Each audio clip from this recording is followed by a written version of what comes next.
നമസ്കാരം, ന്യൂസ് അപ്ഡേറ്റ്സിലേക്ക് സ്വാഗതം. ആദ്യം പ്രധാന വാർത്തകൾ. അദ്ദേഹം പറയുന്ന പല കാര്യങ്ങളെക്കുറിച്ചും അദ്ദേഹത്തിന് തന്നെ പിന്നെ കൃത്യമായിട്ട് മനസ്സിലാക്കാൻ സാധിക്കുന്നില്ല. അദ്ദേഹം തിരുത്തേണ്ടി വരുന്നുണ്ട്. യാതൊരു സംശയവുമില്ല, ഈ കാര്യം അദ്ദേഹത്തിന് തിരുത്തേണ്ടി വരും, തിരുത്തേണ്ടി വരുമെന്ന കാര്യത്തിൽ സംശയമില്ല. തുറന്നടിച്ച് VM സുധീരൻ. കെ സുധാകരന് രൂക്ഷ വിമർശനം. പാർട്ടി നേതൃത്വം അവഗണിച്ചു. കെ സുധാകരന് തിരുത്തേണ്ടി വരും.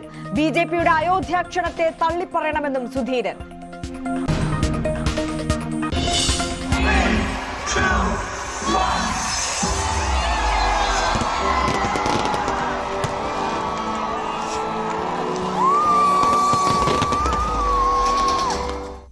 പുതുവർഷം എത്താൻ ഇനി മണിക്കൂറുകൾ. നാടും നഗരവും ഒരുങ്ങി. കൊച്ചിയിലും തിരുവനന്തപുരത്തും കനത്ത സുരക്ഷ. ബീച്ചുകളിലെ സന്ദർശനം 12 മണി വരെ മാത്രം. ഫണ്ട് വിവാദത്തിൽ മറുപടിയുമായി ഗോപിനാഥ് മുതുകാട്. കേരളത്തിൽ നിന്നല്ല, ലോകത്ത് മനുഷ്യരുള്ളിടത്തോളം വിമർശനങ്ങളുണ്ടാവും. അതുകൊണ്ട് അതിനെ എടുക്കുന്നേയില്ല, അതൊരു പ്രശ്നമേ ആക്കുന്നില്ല. നമ്മൾ ചെയ്യേണ്ട കർമ്മം നമ്മൾ ചെയ്യുന്നു എന്ന് മാത്രം. എല്ലാ ഇടപാടുകളും സുതാര്യം. പിന്നിൽ പുറത്തുപോയവരെന്നും മുതുകാട്. പ്രതികരണം Q18-ൽ. ആരോപണങ്ങളിൽ ഉറച്ച് പരാതിക്കാർ.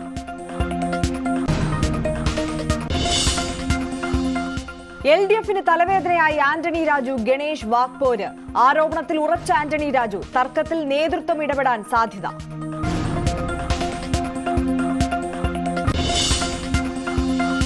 CPM-ന്റെ ലീഗ് പ്രേമത്തെ തള്ളി ബിനോയ് വിശ്വം. പ്രചാരണം ലീഗിന്റെ പ്രാധാന്യം വർദ്ധിപ്പിക്കാൻ. CPI-യും CPM-ഉം ഒന്നിക്കണം. പരാജയപ്പെട്ട ആശയഗതിയാണ് മാവോയിസമെന്നും CPI സെക്രട്ടറി. സ്വവർഗാനുരാഗികൾ വൃത്തികെട്ടവരെന്ന് SYS. സ്വവർഗ സംസ്കാരത്തിൽ മുസ്ലിം പെൺകുട്ടികൾക്ക് മതബോധം കുറയും. പെൺകുട്ടികളിൽ മതബോധം സൃഷ്ടിക്കുകയാണ് വേണ്ടതെന്നും അബ്ദുസമദ് പൂക്കോട്ടൂർ.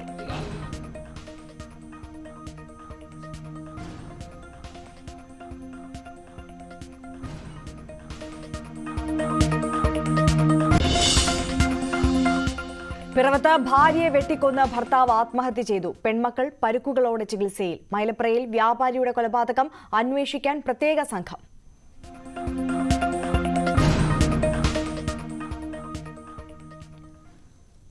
വിശദമായ വാർത്തകളിലേക്ക്. കോൺഗ്രസ് നേതൃത്വത്തിനെതിരെ ആഞ്ഞടിച്ച് VM സുധീരൻ. KPCC നേതൃത്വവും AICC നേതൃത്വവും തന്നെ അവഗണിച്ചു. KPCC അധ്യക്ഷന്റെ ഔചിത്യരാഹിത്യം ദീപാദാസ് മുൻഷി ആവർത്തിച്ചു. അതേസമയം അയോധ്യയിൽ ക്ഷണം ലഭിച്ചപ്പോഴേ നിരസിക്കാൻ നേതൃത്വം തയ്യാറാകണമായിരുന്നുവെന്നും സുധീരൻ പ്രസ്താവിച്ചു. വിഷയത്തിൽ പരസ്യ പ്രസ്താവന പാടില്ലെന്ന നിർദ്ദേശം അവഗണിച്ചാണ് പ്രതികരണം. 2 ഗ്രൂപ്പുകൾ ഉണ്ടായിരുന്ന പാർട്ടിയിൽ ഇപ്പോൾ 5 ഗ്രൂപ്പുകൾ ഉണ്ടായെന്നും സുധീരൻ വിമർശിച്ചു. KPCC പ്രസിഡന്റും മറ്റും നടത്തിയ പ്രസ് ബ്രീഫിംഗ് വളരെ തെറ്റിദ്ധാരണജനകമായ ചില കാര്യങ്ങൾ ഞാനുമായി ബന്ധപ്പെട്ട് വാസ്തവവിരുദ്ധമായ കാര്യങ്ങൾ പരാമർശിക്കപ്പെട്ടു. ഞാൻ പാർട്ടി വിട്ടു എന്ന് അദ്ദേഹത്തോട് പറഞ്ഞതായിട്ടാണ്. അങ്ങനൊരു സംഭവമേ ഉണ്ടായിട്ടില്ല. നിർഭാഗ്യവശാൽ ആ രീതിയിലല്ല കാര്യങ്ങൾ പോയത്. ആദ്യത്തെ ആലോചനാ യോഗത്തിൽ തന്നെ മുൻ പ്രസിഡന്റുമാരെ ഒഴിവാക്കി. അതിൽ ശ്രീ മുരളീധരൻ മാത്രമാണ് പരസ്യമായി വിയോജിപ്പ് പ്രകടിപ്പിച്ചത്. ഞങ്ങളാരും പരസ്യമായി പറയാൻ പോയില്ല. അത് കഴിഞ്ഞ് പിന്നെ കണ്ടത് ഡൽഹിയിൽ ഏകപക്ഷീയമായി യാതൊരു ചർച്ചയും കൂടാതെ DCC പ്രസിഡന്റുമാരെ നിശ്ചയിക്കുന്നതാണ്. അവരുടെ പേര് AICC കൈമാറുന്നതായിട്ടാണ്. അപ്പോൾ സ്വാഭാവികമായി ഇതിന്റെ ഭാഗമല്ല എന്ന് ബോധ്യമായി. അത് പ്രവർത്തകർ കൂടി അറിയുന്നത് നല്ലതാണ് എന്നുള്ളതുകൊണ്ട് ഞാൻ ഫേസ്ബുക്കിൽ ഒരു കുറിപ്പ് കൊടുത്തു, ഒരു വിയോജനക്കുറിപ്പ്. അതിനുശേഷമാണ് ശ്രീ സുധാകരൻ എന്നെ കാണാൻ വന്നത്. അപ്പൊ ഈ ശൈലി സംഘടനയ്ക്ക് പാർട്ടിക്ക് ഗുണകരമല്ല എന്ന് ബോധ്യപ്പെട്ടതിന്റെ അടിസ്ഥാനത്തിലാണ് ഞാൻ ഹൈക്കമാൻഡിന് ഇതിനെക്കുറിച്ച് പരാതി അയച്ചു. ഈ രീതി ആപൽക്കരമാണ്. പഴയത് ആവർത്തിക്കും. പഴയ ഗ്രൂപ്പ് മത്സരത്തെക്കാൾ അപ്പുറത്തോട്ടാണ് കാര്യങ്ങൾ നീങ്ങുന്നത്. പണ്ട് രണ്ട് ഗ്രൂപ്പിന്റെ താല്പര്യം മാത്രമേ സംരക്ഷിക്കപ്പെടേണ്ടതുള്ളൂ എന്ന് വരികിൽ ഇന്നിപ്പോൾ അതിനേക്കാളും കൂടുതൽ ഗ്രൂപ്പുകൾ വരുന്ന സാഹചര്യം കാണുന്നു. അതുകൊണ്ട് ഹൈക്കമാൻഡ് ഇടപെടണം എന്നാവശ്യപ്പെട്ടുകൊണ്ട് ഹൈക്കമാൻഡിന് ഈ കാര്യങ്ങളെല്ലാം സംബന്ധിച്ച് കത്തുകൾ അയച്ചു. യാതൊരു പ്രതികരണവും ഉണ്ടായില്ല. അതേ തുടർന്നാണ് ഞാൻ രാഷ്ട്രീയകാര്യ സമിതിയിൽ നിന്നും രാജിവെച്ചത്. ഒരു ദിവസം പ്രിയപ്പെട്ട രാഹുൽ ഗാന്ധി എന്നെ വിളിച്ചിരുന്നു. അദ്ദേഹവും പ്രശ്നങ്ങൾക്ക് പരിഹാരം ഉണ്ടാക്കുമെന്നാണ് എന്നോട് പറഞ്ഞിരുന്നത്. പക്ഷെ നിർഭാഗ്യവശാൽ കഴിഞ്ഞ 2 വർഷമായി യാതൊരു പരിഹാരമുണ്ടായില്ല എന്ന് മാത്രമല്ല, അന്നത്തേതിൽ നിന്നും ഗ്രൂപ്പ് രാഷ്ട്രീയം കുറെ കൂടി വിപുലമായ തലത്തിലേക്ക് പോയി. നേരത്തെ 2 ഗ്രൂപ്പാണ് ഉണ്ടായിരുന്നതെങ്കിൽ ഇപ്പോൾ അത് 5 ഗ്രൂപ്പാകുന്ന ഒരു സാഹചര്യം. ഞാൻ പേര് പറയുന്നില്ല, ഓരോ ഗ്രൂപ്പിനെ നയിക്കുന്നതിന്റെ പേര് പറയേണ്ട കാര്യമില്ല. 5 ഗ്രൂപ്പ് കൂടെ ഉണ്ട് എന്നുള്ളത് യാഥാർത്ഥ്യമാണ്. പിന്നെ ഗ്രൂപ്പിന്റെ ഉള്ളിൽ ഉപഗ്രൂപ്പുകളുമുണ്ട്. വളരെയേറെ സങ്കടകരമായ ഒരു അവസ്ഥയാണ്. ഓൾ ഇന്ത്യ കോൺഗ്രസ് കമ്മിറ്റിയോ KPCCയിലെ ഉന്നത നേതാക്കളോ ആരും തന്നെ ഞാൻ ഉന്നയിച്ച പ്രശ്നങ്ങൾക്ക് പരാതിക്ക് പരിഹാരമുണ്ടാക്കുന്നില്ല. അത് സംഘടനയ്ക്ക് വരുത്തുന്ന ദോഷങ്ങളെക്കുറിച്ച് അവരാരും ചിന്തിക്കുന്നില്ല. അത് വന്നപ്പോഴാണ് ഞാൻ KPCC നടത്തുന്ന പരിപാടികളിൽ പങ്കെടുക്കില്ല എന്ന് തീരുമാനിച്ചത്. ഞാൻ KPCC പരിപാടിയിൽ പങ്കെടുക്കില്ലെന്നേ ഞാൻ പറഞ്ഞിട്ടുള്ളൂ. അതേ സമയത്ത് ഞാൻ കേരളത്തിലെ ജില്ലാ കോൺഗ്രസ് കമ്മിറ്റികൾ നടത്തുന്ന പരിപാടികളിൽ ഞാൻ പങ്കെടുക്കുന്നുണ്ട്. അങ്ങനെ പങ്കെടുത്തു വരുന്ന ഒരാളെ ഞാൻ പാർട്ടി വിട്ടു എന്ന് KPCC ബഹുമാന്യനായ KPCC പ്രസിഡന്റ് പറയാന്ന് പറയുമ്പോൾ എന്താ അദ്ദേഹത്തെക്കുറിച്ച് പറയേണ്ടത്?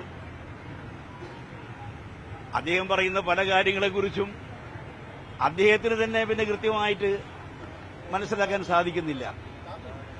അദ്ദേഹത്തിന് തിരുത്തേണ്ടി വരുന്നുണ്ട്. യാതൊരു സംശയവുമില്ല, ഈ കാര്യം അദ്ദേഹത്തിന് തിരുത്തേണ്ടി വരും, തിരുത്തേണ്ടി വരുമെന്ന കാര്യത്തിൽ സംശയമില്ല.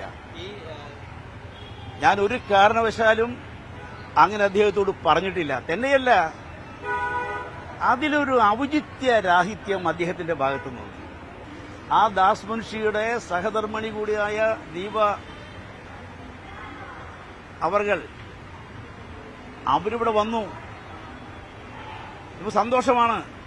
ദാസ് മുൻഷി സഹധർമ്മിണിയുടെ വന്നു, AICC ചുമതലയായി വന്നു എന്നുള്ള സന്തോഷമാണ്. പക്ഷേ സുധാകരൻ ചെയ്ത അതേ ഔചിത്യരാഹിത്യം അവരുടെ ഭാഗത്തുനിന്നുണ്ടായി. ആ പ്രിയ സഹോദരിയുടെ ഭാഗത്തുനിന്നുണ്ടായത് എന്താ? VM സുധീരൻ തനിക്ക് പറയാനുള്ളത് പറഞ്ഞു കഴിഞ്ഞ് ആള് സ്ഥലം വിട്ടു. രാമക്ഷേത്രം സംബന്ധിച്ച പിന്നെ പാർട്ടികൾ ക്ഷണം കിട്ടിയ പാർട്ടികൾ, കോൺഗ്രസ് ഉൾപ്പെടെയുള്ള പാർട്ടികൾ, അല്ലെങ്കിൽ കോൺഗ്രസ് നേതൃത്വം ഉൾപ്പെടെയുള്ള കോൺഗ്രസിന്റെ നേതാക്കന്മാർ ഉൾപ്പെടെയുള്ള നേതാക്കന്മാർ ആ ക്ഷണം നിരസിക്കണം, ആ ക്ഷണം കൈയോടെ തള്ളിക്കളയണം. അതൊരു ചർച്ചാ വിഷയമാക്കേണ്ടതല്ല എന്ന് ഞാൻ ആവർത്തിച്ച് പറയാൻ ആഗ്രഹിക്കുന്നു. അതിലാരെങ്കിലും പങ്കെടുത്താൽ അത് നരേന്ദ്രമോദിയുടെ കെണിയിൽ വീഴുന്നതിന് തുല്യമാണ്. അതിലാരെങ്കിലും പങ്കെടുത്താൽ അതിന്റെ അർത്ഥം അത് അങ്ങേയറ്റം ആത്മഹത്യാപരമായിരിക്കും എന്ന കാര്യത്തിൽ എനിക്ക് യാതൊരു സംശയമില്ല. ഈ കാര്യത്തിൽ എന്റെ നിലപാട് വളരെ ഉറച്ച നിലപാടാണ്. എന്റെ മാത്രമല്ല, മതേതര മൂല്യങ്ങളിൽ അടിയുറച്ച് വിശ്വസിക്കുന്ന ഏവർക്കും അങ്ങനെയേ ചിന്തിക്കാനാവൂ. ജവഹർലാൽ നെഹ്റുവിന്റെയും ഇന്ദിരാഗാന്ധിയുടെയും മതേതര മൂല്യങ്ങൾ ഉൾക്കൊള്ളുന്ന ഏതൊരാൾക്കും അങ്ങനെയേ ചിന്തിക്കാനാവൂ. അതുകൊണ്ട് ഈ കാര്യം സംബന്ധിച്ച യാതൊരു സംശയങ്ങൾക്കും ഇടവരുത്താതെ ഇനിയെങ്കിലും വൈകാതെ ആ ക്ഷണം പാടെ തള്ളിക്കളയാൻ തയ്യാറായില്ലെങ്കിൽ വൈകും തോറും അത് കോൺഗ്രസിന് ക്ഷീണമാണ്, മതേതര പ്രസ്ഥാനങ്ങൾക്ക് ക്ഷീണമാണ്. അതിന്റെ എല്ലാം ഗുണഭോക്താവ് നരേന്ദ്രമോദി മാത്രമായിരിക്കും, BJPയും സംഘപരിവാറും മാത്രമായിരിക്കും എന്ന കാര്യത്തിൽ യാതൊരു സംശയവുമില്ല. ഈ നിലപാട് എവിടെയും എപ്പോഴും എപ്പോ വേണമെങ്കിലും ഇനി ആവർത്തിക്കാനും എനിക്ക് യാതൊരു മടിയുമില്ല. പുതുവത്സര ആഘോഷങ്ങൾക്കായി സംസ്ഥാനവും ഒരുങ്ങിക്കഴിഞ്ഞു. കനത്ത സുരക്ഷാ സന്നാഹങ്ങൾക്ക് നടുവിലാണ് കൊച്ചിയിലും തിരുവനന്തപുരത്തും പുതുവത്സര ആഘോഷങ്ങൾ. കുസാറ്റ് ദുരന്തത്തിന്റെ പശ്ചാത്തലത്തിൽ പാപ്പാഞ്ഞിയെ കത്തിക്കുന്ന ഫോർട്ട് കൊച്ചിയിലെ പരേഡ് ഗ്രൗണ്ടിൽ 7 മണിവരെ മാത്രമാകും പൊതുജനങ്ങൾക്ക് പ്രവേശനം. നഗരങ്ങളിലെ ഹോട്ടലുകൾ കേന്ദ്രീകരിച്ചും വിപുലമായ ആഘോഷങ്ങൾ സംഘടിപ്പിച്ചിട്ടുണ്ട്. ആദ്യം കൊച്ചിയിൽ നിന്ന് ഡാനി പോൾ തയ്യാറാക്കിയ റിപ്പോർട്ടിലേക്ക്. കൊച്ചിയിലെ പുതുവത്സര ആഘോഷങ്ങൾക്ക് വേണ്ടി വലിയ രീതിയിലുള്ള ഒരു തയ്യാറെടുപ്പുകൾ തന്നെയാണ്. സുരക്ഷാ ക്രമീകരണങ്ങൾ ഏർപ്പെടുത്തിയിട്ടുണ്ട്. പക്ഷേ അത് ആഘോഷങ്ങളെ ബാധിക്കാത്ത രീതിയിലേക്ക് തന്നെയാണ് ക്രമപ്പെടുത്തിയിരിക്കുന്നത്. വലിയ രീതിയിൽ തന്നെ ആളുകൾ ഇവിടേക്ക് വരുന്നു. അവരെ ഉൾക്കൊള്ളാൻ കഴിയുന്ന രീതിയിലേക്ക് തന്നെയാണ് പൂർണ്ണമായും ഒരു കാര്യങ്ങൾ സജ്ജീകരിച്ചിട്ടുള്ളത്. ഇവിടെ നമ്മൾ ദൃശ്യങ്ങൾ കാണുന്നത് കാലങ്ങളായി ഇവിടെ ഒരു പപ്പാഞ്ഞിയിരിക്കുക, അതായത് പോയ വർഷത്തിൻ്റെ വലിയ സങ്കടങ്ങളോട് ദുഃഖങ്ങളോടെല്ലാം യാത്ര പറയുന്നതിൻ്റെ ഒരു പ്രതീകാത്മകമായി പപ്പാഞ്ഞിയിരിക്കുക കത്തിക്കുക എന്ന ഒരു കാര്യമാണ്. ഇതോടുകൂടിയാണ് പുതുവത്സര ആഘോഷങ്ങൾ അതിൻ്റെ ഒരു മൂർധന്യതയിലേക്ക് എത്തുന്നത്. പുതുവത്സരത്തെ എതിരേൽക്കുന്നതെല്ലാം ആ ഒരു ആഘോഷങ്ങളോടുകൂടിയാണ്. എന്തായാലും ഈ കാണുന്ന പപ്പാഞ്ഞി നമ്മൾ കണ്ട് ശീലിച്ച രൂപങ്ങൾ അത്തരം വഴക്കങ്ങളിൽ നിന്ന് മാറി നിന്നുകൊണ്ടുള്ളതാണ്. എന്തായാലും ആഘോഷങ്ങളിൽ അത് വലിയ വേറിട്ടൊരു കാഴ്ച തന്നെയാവുന്നു. വലിയ രീതിയിലേക്ക് പല ഭാഗങ്ങളിൽ നിന്ന് തന്നെ ഇവിടേക്ക് ആളുകൾ ഈ സമയം കൊണ്ട് ഇവിടേക്ക് എത്തിച്ചേരുന്നു. പലരും തന്നെയും ഇവിടെ കേരളത്തിന് പുറത്തുനിന്നും അതോടൊപ്പം വിദേശങ്ങളിൽ നിന്ന് വരെയും ഇവിടെ ഫോർട്ട് കൊച്ചിയുടെ ഒരു ആഘോഷങ്ങളിലേക്ക് പങ്കെടുക്കാനായിട്ട് ഇവിടേക്ക് എത്തിച്ചേരും. പോയ വർഷത്തെ ചില സംഭവങ്ങളുടെ പേരിലാണ് വലിയ രീതിയിലുള്ള നിയന്ത്രണങ്ങളിലേക്ക് വന്നത്. കാരണം കഴിഞ്ഞ വർഷം എന്ന് പറയുന്നത് കോവിഡിന് ശേഷം വലിയ ആഘോഷങ്ങളിലേക്ക് നാടൊന്നാകെ തിരിച്ചു വന്ന ഒരു സമയം കൂടിയായിരുന്നു. അതുകൊണ്ട് തന്നെ വലിയ രീതിയിലേക്ക് പരേഡ് ഗ്രൗണ്ടിനെ ഉൾക്കൊള്ളാവുന്നതിനും അപ്പുറത്തേക്ക് ജനങ്ങൾ ഇവിടേക്ക് വന്നു. ഏതാണ്ട് 3 ലക്ഷത്തോളം പേര് ഇവിടേക്ക് ഈ സമയത്ത് എത്തിച്ചേർന്നു എന്നാണ് കണക്കാക്കുന്നത്. ഈ സമയത്ത് ആരോഗ്യ പ്രശ്നങ്ങൾ, അങ്ങനെ വലിയ രീതിയിലുള്ള ആരോഗ്യ പ്രശ്നങ്ങൾ തന്നെ ഉണ്ടായിരുന്നു. തലനാരിഴയ്ക്ക് വലിയൊരു ദുരന്തം ഒഴിവാകുകയും ചെയ്തു. അതുകൊണ്ട് തന്നെയാണ് വലിയ മുൻകരുതലുകളോടുകൂടി ഇക്കുറി ആഘോഷങ്ങളിലേക്ക് പോകാൻ തീരുമാനിച്ചത്. ഏതാണ്ട് 1000-ഓളം പോലീസ് ഉദ്യോഗസ്ഥരെ തന്നെ വിന്യസിച്ചിട്ടുണ്ട്. 10 അസിസ്റ്റന്റ് കമ്മീഷണർമാരുടെ നേതൃത്വത്തിലാണിത്. വലിയ രീതിയിലുള്ള ക്രമീകരണങ്ങൾ ഏർപ്പെടുത്തുന്നു. 4 മണിയോടുകൂടി തന്നെ ഇവിടേക്ക് എത്തുന്ന ഈ വഴികൾ അതിൽ കർശനമായ നിയന്ത്രണങ്ങൾ ഉണ്ടാകുന്നു. വൈപ്പിൻ ദ്വീപിൽ നിന്ന് ഇവിടേക്ക് വരുവാനുള്ള ജങ്കാറുകൾ, ബോട്ടുകൾ ഇതെല്ലാം തന്നെ 7 മണിയോടുകൂടി അവസാനിപ്പിക്കണമെന്ന കർശന നിർദ്ദേശം നൽകിയിട്ടുണ്ട്. പിന്നീട് ഇതിനുശേഷം ആഘോഷങ്ങൾക്ക് ശേഷം 12 മണിക്ക് ശേഷമായിരിക്കും ഗതാഗതത്തിന് റോഡുകളും മറ്റും തുറന്നു കൊടുക്കുകയടക്കം ഉണ്ടാവുകയും ചെയ്യുന്നത്. എന്തായാലും വലിയ ആഘോഷങ്ങളിലേക്ക് തിരിച്ചെത്തുന്നതിൻ്റെ സന്തോഷം എല്ലാവരിലും തന്നെ ഉണ്ട്.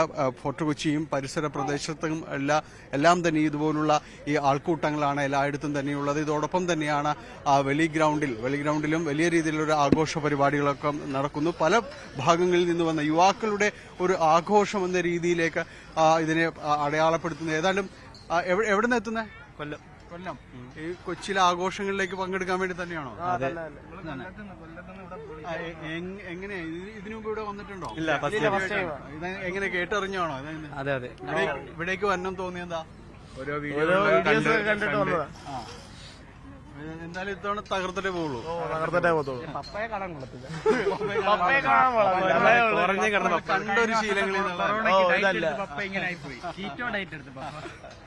എന്തായാലും ആഘോഷങ്ങളിലേക്ക് എല്ലാവരും മടങ്ങി വരുന്ന കൊല്ലത്തുനിന്ന് എത്തിയ ഒരു സുഹൃത്തുക്കൾ ഒരു വലിയൊരു കൂട്ടമാണ്. അങ്ങനെ പല ഭാഗങ്ങളിൽ നിന്നായിട്ട് ഇവിടേക്ക് എത്തിച്ചേർന്നവരുണ്ട്. എന്തായാലും വലിയ സന്തോഷങ്ങളിലേക്ക് പരേഡ് ഗ്രൗണ്ടും പരിസരവും മാറുന്നു. പുതുവത്സരത്തിന്റെ വലിയ ആഘോഷങ്ങളിലേക്ക് ഈ ചുറ്റുപാടും എല്ലാം തന്നെ നീങ്ങുകയും ചെയ്യുന്നു. സ്ത്രീകളും കുട്ടികളും അടക്കമുള്ളവർ ഒത്തിരി പേർ ഈ പരേഡ് ഗ്രൗണ്ടിലേക്ക് എത്തും. ഈ അല്പസമയം കൂടി കഴിയുമ്പോൾ 7 മണിയോടുകൂടി കഴിയുമ്പോൾ ഇവിടെ പൂർണ്ണമായും തന്നെ നിറയും. എന്തായാലും ആഘോഷങ്ങൾ അതിന്റെ മൂർധന്യതയിലേക്ക് കൊച്ചിയിലേക്ക് കടക്കുകയാണ്. പുതുവത്സരം കെങ്കേമമാകട്ടെ എന്നുള്ള ആശംസ തന്നെയാണ്, സന്തോഷം തന്നെയാണ് എല്ലാവരിലും നിറയുന്നത്. ഡാനി പോളിന്റെ റിപ്പോർട്ടാണ് കണ്ടത്. ഇനി തിരുവനന്തപുരത്തെ ആഘോഷങ്ങളുടെ ഒരുക്കങ്ങൾ ഏതുവരെയായി എന്ന് നോക്കാം. ഡാൻ കുര്യന്റെ റിപ്പോർട്ട് കാണാം. പുതുവർഷത്തെ വരവേൽക്കാൻ വിപുലമായ ആഘോഷങ്ങളാണ് തലസ്ഥാന നഗരിയിലും ഒരുങ്ങിയിരിക്കുന്നത്. മാനവീയ വീതിക്ക് പുറമെ ഏറ്റവും കൂടുതൽ വിനോദസഞ്ചാരികൾ അടക്കം എത്തുന്ന കോവളം ഹവാ ബീച്ചിലും ശംഖുമുഖം ബീച്ചിലും ഒക്കെ ഒരുക്കങ്ങൾ പൂർത്തിയായി കഴിഞ്ഞിരിക്കുന്നു. വൈകിട്ട് 6 മണിയോടെ ആഘോഷ പരിപാടികൾ ആരംഭിക്കും എന്നാണ് വിവരം.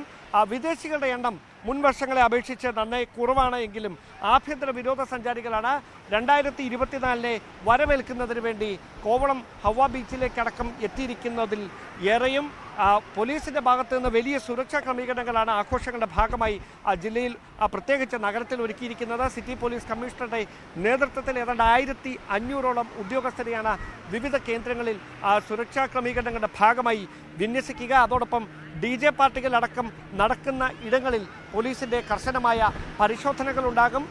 പാർട്ടികളും മറ്റും നടത്തുന്നതിന് പോലീസിന്റെ അനുമതി വാങ്ങണം എന്ന കാര്യം നേരത്തെ തന്നെ പ്രമുഖ ഹോട്ടലുകളെയും റിസോർട്ടുകളെയും എല്ലാം അറിയിച്ചിട്ടുമുണ്ട്. എന്തായാലും വിപുലമായ ഒരുക്കങ്ങൾ അത് വിനോദസഞ്ചാര വകുപ്പിന്റെ ഭാഗത്തുനിന്ന് നടക്കുമ്പോൾ സുഗമമായി ആഘോഷങ്ങൾ നടത്തുന്നതിന് വേണ്ടിയിട്ടുള്ള ഒരുക്കങ്ങളിൽ പോലീസും സുരക്ഷാ ക്രമീകരണങ്ങൾ ഒരുക്കിക്കൊണ്ട് ഭാഗമാകുകയാണ്. എല്ലാ പ്രധാനപ്പെട്ട ആളുകൾ തിങ്ങിക്കൂടുന്ന എല്ലാ സ്ഥലങ്ങളിലും CCTV ക്യാമറകൾ കർശനമായി സ്ഥാപിക്കണം എന്ന നിർദ്ദേശം, അല്ലെങ്കിൽ കർശനമായി CCTV ക്യാമറകൾ സ്ഥാപിച്ചുകൊണ്ട് പരിശോധനകൾ നടത്തുന്നതടക്കമുള്ള ക്രമീകരണങ്ങളിലേക്കാണ് പോലീസ് കടന്നിരിക്കുന്നത്. ഞാനിപ്പോൾ നിൽക്കുന്നത് ഹൗവ ബീച്ചിലാണ്. രാത്രി 12 മണി വരെ മാത്രമേ ഇവിടെ ആഘോഷങ്ങൾ അനുവദിക്കുകയുള്ളൂ എന്ന കർശനമായ നിർദ്ദേശമാണ് പോലീസ് നൽകിയിരിക്കുന്നത്. 6 മണിയോടെ ആഘോഷങ്ങൾ ആരംഭിക്കും. മ്യൂസിക് ബാൻഡുകളുണ്ട്, മറ്റു തരത്തിലുള്ള ആഘോഷ പരിപാടികളുണ്ട്. അതെല്ലാം രാത്രി 12 മണി വരെ മാത്രമേ അനുവദിക്കൂ. 12 മണിക്ക് ശേഷം ആരെയും ഇവിടെ തങ്ങാൻ അനുവദിക്കുകയില്ല എന്ന കർശനമായ നിർദ്ദേശമാണ് സിറ്റി പോലീസ് കമ്മീഷണർ അടക്കം വ്യക്തമാക്കിയിരിക്കുന്നത്. എന്തായാലും മാനവീയ വീഥിയിലടക്കം നേരത്തെയും ആഘോഷ പരിപാടികൾക്കിടയിൽ അക്രമ സംഭവങ്ങൾ റിപ്പോർട്ട് ചെയ്തിരിക്കുന്ന പശ്ചാത്തലത്തിൽ കൂടുതൽ ഉദ്യോഗസ്ഥരെ വിന്യസിച്ചുകൊണ്ട് സുരക്ഷാ ക്രമീകരണങ്ങൾ കർശനമാക്കുന്നതിന് വേണ്ടിയിട്ടുള്ള ഒരുക്കങ്ങളാണ് പോലീസ് നടത്തിയിരിക്കുന്നത്. എന്തായാലും വിപുലമായ ആഘോഷങ്ങൾക്ക് വേണ്ടിയിട്ടാണ് തലസ്ഥാന നഗരി ഒരുങ്ങുന്നത്. കോവളവും ശംഖുമുഖവും അടക്കം 2024 ആഘോഷപൂർവ്വം വരവേൽക്കുന്നതിന് വേണ്ടിയിട്ടുള്ള ഒരുക്കങ്ങളിൽ ഭാഗമാക്കുകയാണ്. ക്യാമറമാൻ അരുൺ പാലോടിനൊപ്പം ഡാൻ കുര്യൻ, ന്യൂസ് 18. മറ്റു വാർത്തകൾ ഇടവേളയ്ക്ക് ശേഷം.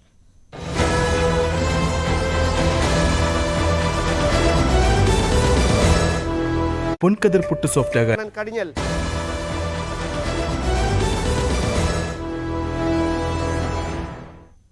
വാർത്തകളിലേക്ക്. ഗതാഗത മന്ത്രി KB ഗണേഷ് കുമാറും മുൻ മന്ത്രി ആന്റണി രാജുവും തമ്മിലുള്ള പോര് ഇടതുമുന്നണിക്ക് പുതിയ തലവേദന.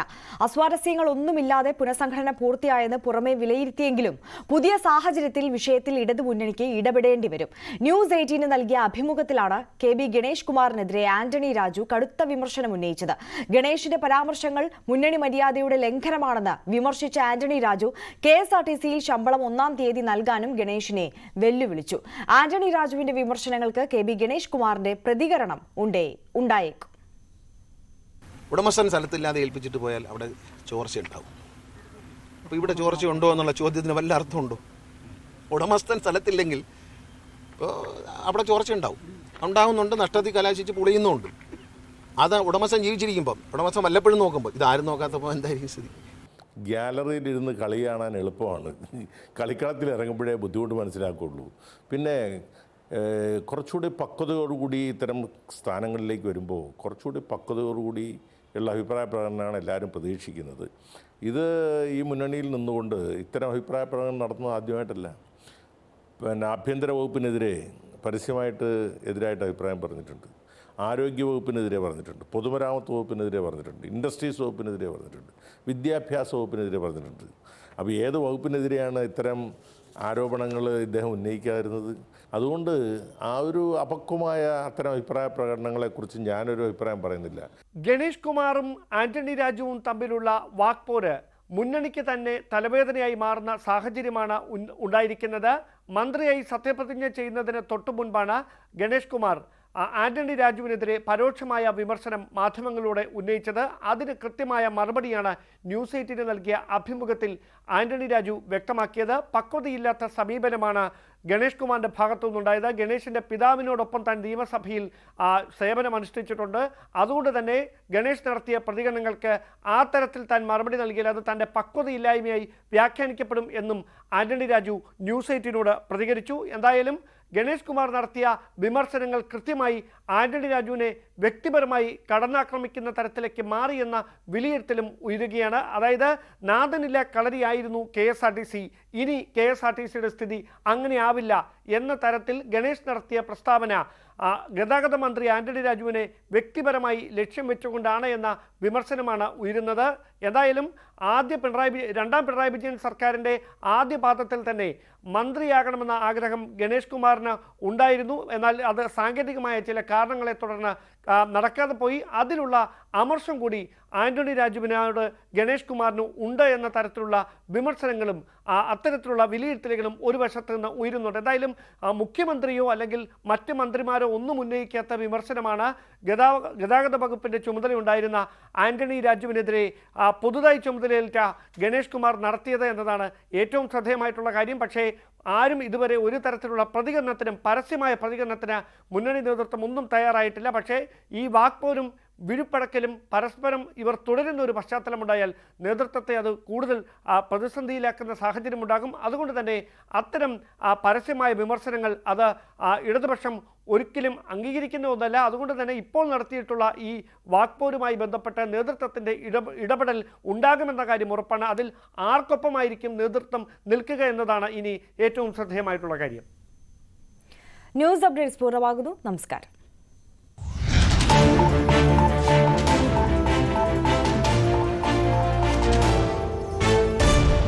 ഈ പരിപാടി നിങ്ങൾ